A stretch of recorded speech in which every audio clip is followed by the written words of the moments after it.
Baik, Assalamualaikum warahmatullahi wabarakatuh. Selamat pagi semuanya. Karena hari ini masih nuansa Lebaran, saya ingin mengucapkan minal aidin wal faizin, mohon maaf lahir dan batin. Pada kesempatan kali ini, kami kelompok 10 akan mempresentasikan tentang filogeni. Kami beranggotakan 2 orang, yaitu saya sendiri Nadia Riza dan teman saya Anggita Daniela. Yang pertama adalah pengertian dari filogeni. Filogeni merupakan hasil studi dari proses evolusi makhluk hidup yang diwujudkan dalam bentuk pohon filogenik berdasarkan kesamaan karakteristik perubahan molekuler yang disebabkan oleh hubungan antar makhluk hidup lain atau lingkungannya. Nah, jadi filogeni ini membahas tentang atau membicarakan tentang hubungan kekerabatan antar organisme. Nah, dalam presentasi kali ini kami memiliki 7 subbab. Yang pertama adalah biosistematik. Kemudian ada pendekatan untuk memperoleh filogenik, yaitu pendekatan fenetik dan pendekatan kladistik. Lalu ada penyusunan pohon kekerabatan, ada pohon filogeni, data fosil, dan pengertian data DNA. Yang pertama adalah biosistematik. Nah, jika filogeni tadi membicarakan tentang hubungan kekerabatan antar organisme, biosistematik mengungkapkan tentang sistematika, identifikasi, penggolongan dari organisme, terdahulu sampai sekarang, dengan mengumpulkan informasi dari data fosil berdasarkan data ciri yang khas, data geografi, kemudian lingkungan tempat organisme hidup. Nah, sehingga dengan pengumpulan data-data itu terciptalah yang namanya keanekaragaman. Kita menemukan namanya keanekaragaman. Maka biosistematik ini juga bisa disebut bahwa merupakan ilmu yang mempelajari tentang proses terjadinya biodiversitas. Tentunya dengan survei dan pengumpulan data, mempelajari hubungan antar spesies dan nenek moyangnya, membuat taksonomi, monograf, mempublikasikan data yang terkumpul, meningkatkan pengetahuan biologis dengan memanfaatkan data yang sistematis. Nah, dengan adanya mempelajari biosistematik ini, kita mampu menemukan keanekaragaman dengan cara melakukan survei dan mengambil data suatu spesies dengan detail, lalu mempelajari keterkaitan antar spesies, membuat taksonomi dan monograf, mengumpulkan data yang pada suatu kelompok, kemudian dipublikasikan dan meningkatkan pengetahuan biologis, memanfaatkan data-data yang telah dikumpulkan, baik itu dalam bidang kesehatan, pertanian, dan perikanan, kehutanan, perlindungan alam, serta peningkatan ilmu biologi dan lain sebagainya. Nah, kemudian prinsip filogeni, bahwa filogeni itu mengungkapkan tentang kekerabatan antar organisme ternyata belum sepenuhnya dibuktikan kebenarannya, karena banyak spesies yang telah punah dan belum tertulis dalam data fosil atau catatan fosil. Oleh karena itu, penelitian filogeni dilakukan secara hipotesis. Nah, ada 2 pendekatan. Yang pertama adalah pendekatan fenetik. Pendekatan fenetik dikenal juga sebagai analisis numerik, karena dalam prosesnya melihat jumlah kesamaan dan jumlah perbedaan antar organisme dalam semua bidang, indeks keanekaragaman, analisis pola, yaitu dalam ekologi, dan mengabaikan garis nenek moyangnya. Nah, umumnya pendekatan fenetik dilakukan menggunakan komputer dengan prinsip yang sama, yaitu semua objek yang dianalisis memiliki kedudukan dan faktor yang sama. Nah, jadi kalau pendekatan fenetik ini misalnya ditemukan organisme. Nah, organisme itu dirinci. Ada satu organisme, kemudian ada organisme lain. Nah, itu dirinci, dia punya karakteristik seperti apa. Kemudian spesies B dia punya karakteristik seperti apa. Kemudian dimasukkan ke dalam komputer. Nah, nanti komputer yang akan menganalisis kira-kira seberapa banyak kesamaannya dan seberapa banyak perbedaannya. Nah, itulah pendekatan fenetik. Namun di sini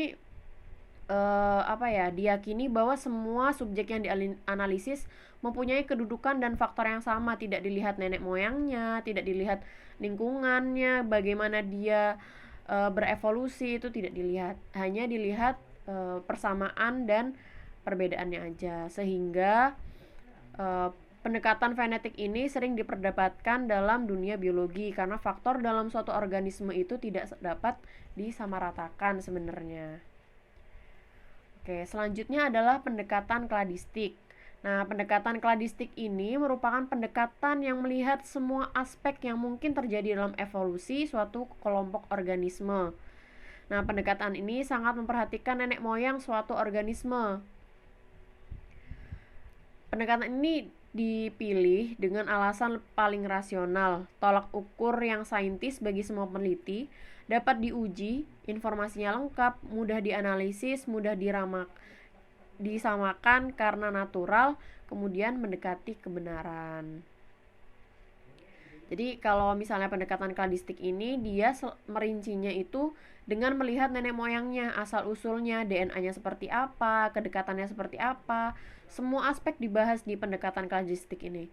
Baik itu perbedaan sama persamaannya, kemudian urutan DNA-nya, keadaan lingkungannya seperti apa. Nah, semua dilihat dari pendekatan kladistik. Kemudian persamaan interpretasi dibagi menjadi 3, yaitu yang homolog dan tidak homolog. Homolog itu merupakan perbedaan, ya kan, yang berdasarkan usul-usulnya sama, struktur dasar dan asal usul yang sama, tetapi bisa mengalami perubahan pada beberapa karakteristik. Nah, sedangkan yang tidak homolog itu dia memiliki bentuk yang sama, proses yang sama, atau segala sesuatu yang sama tapi asal usulnya berbeda. Nah, tapi pendekatan kladistik ini hanya menggunakan interpretasi homolog, yaitu pokoknya struktur dasar dan usul-usulnya itu sama, tapi mungkin dalam berjalannya waktu dia terjadi perubahan, bisa mengalami mutasi atau segala macam sehingga dia bisa berbeda, tapi intinya dia berasal dari satu nenek moyang yang sama. Nah, kemudian ada pohon filogeni. Pohon filogeni menggambarkan kekerabatan beberapa spesies dari nenek moyang yang sama, tapi mengalami mutasi sehingga membentuk organisme yang berbeda.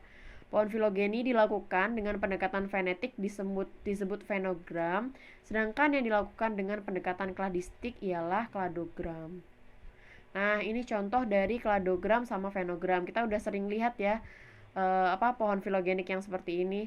Ada yang memakai kladogram dan ada juga yang memakai fenogram.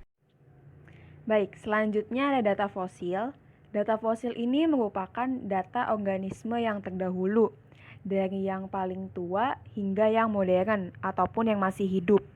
Nah, data ini digunakan untuk menentukan penggolongan organisme-organisme selanjutnya dengan cara menganalisis urutan dari perubahan ciri suatu kelompok. Selanjutnya data DNA. Data DNA ini berguna untuk menentukan seberapa besar mutasi yang terjadi pada nenek moyang, sehingga terbentuklah menjadi suatu individu yang berbeda. Nah, data DNA ini juga dimanfaatkan untuk menentukan seberapa jauh perbedaan ataupun persamaan dari antar individu. Data DNA pada nenek moyang juga dapat dilihat dari data fosil. Nah, ini ada pertanyaan-pertanyaan yang muncul dari kelompok 10. Yang pertama, mengapa pendekatan fenetik dan kladistik tidak dapat digunakan secara bersamaan? Yang kedua, apa saja yang tertera dalam data fosil? Lalu yang ketiga, apakah semua data fosil ini terdapat pada data DNA? Nah, ini ada kosakata yang baru kami temukan, ada 4, yaitu plesiomorphic, apomorphic, kladistik, dan juga divergensi. Selanjutnya, konsep utama dan tanggapan dari kelompok 10, yaitu konsep utama filogeni ini terfokus pada analisis filogenik dengan 2 pendekatan, yaitu pendekatan fenetik dan juga pendekatan kladistik. Nah, analisis dari data suatu organisme secara filogenik ini akan memberikan informasi yang penting tentang proses evolusi yang sedang berjalan dari setiap ciri kelompok organisme tersebut. Nah, tanggapan kami, salah satu kelemahan dari analisis filogenik ini yaitu bagaimana cara menentukan ciri yang bersifat plesiomorphic. Nah, Data fosil ini kan sering memberikan informasi yang tepat, namun dalam menggunakan data biokimiawi, kemungkinan evolusi reversal tetap ada. Lalu analisis fenetik dan kladistik ini dapat digunakan hasilnya dalam menarik sebuah kesimpulan walaupun hasil yang didapatkan belum tentu sama. Refleksi. Setelah kelompok kami memahami tentang filogeni, hal yang kami dapatkan adalah pentingnya analisis filogenis dan cara-cara untuk melakukan analisis pada suatu organisme. Data filogeni yang diperoleh juga dapat dimanfaatkan dalam bidang kesehatan, pertanian, peternakan, kehutanan, dan pastinya untuk pengembangan ilmu biologi itu sendiri. Menurut kami, pendekatan yang paling cocok untuk menggolongkan organisme yaitu pendekatan kladistik. Karena pendekatan ini paling rasional, tolak ukurnya juga bersifat eksak, yaitu dapat dibuktikan kebenarannya, mudah dianalisis, mudah diramalkan karena lebih natural. Hanya saja, pendekatan kladistik ini memerlukan waktu yang lebih lama. Nah, ini ada beberapa sumber yang kami ambil dalam menyusun AKM ini. Bisa dilihat. Dan terima kasih sudah menyimak video dari kelompok 10 mengenai filogeni. Apabila masih ada yang kurang dimengerti, dapat ditanyakan. Saya Anggita Daniela dan partner saya Nadia Riza undur diri dan terima kasih.